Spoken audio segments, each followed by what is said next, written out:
Isang Aleman o German na pugante na may patong-patong na kaso sa Europang inaresto ng mga otoridad at yan ay sa kanyang bahay sa Bohol. Nakatutok si John Consulta. Eksklusibo!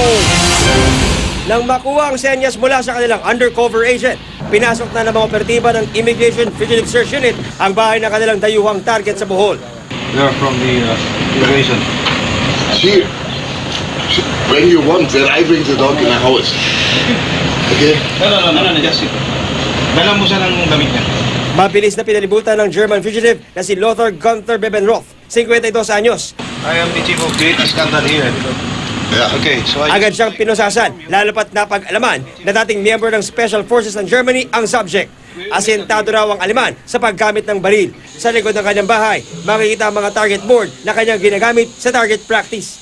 Na-recover mula sa Aleman ang isang kalibre 45 baril na walang papeles. Wanted si Bebenroth dahil sa pinalabas ng Germany at European Police na warat sa serious assault at patong-patong na kaso sa Europa. Dahil wanted po siya sa bansa nila at napakalaking threat sa ating public safety, yung ganitong klaseng karakter ng dayuhan ay talagang ihuhulihin natin at ipapadala pabalik sa kanilang bansa. Tumanggi magbigay ng pahayag ang Aleman na idiniretso sa detention center sa Bicotan.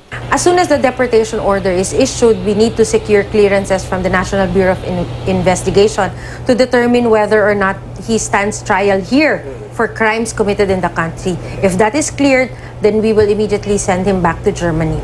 John Consulta, Nakatutok, 24 Oras.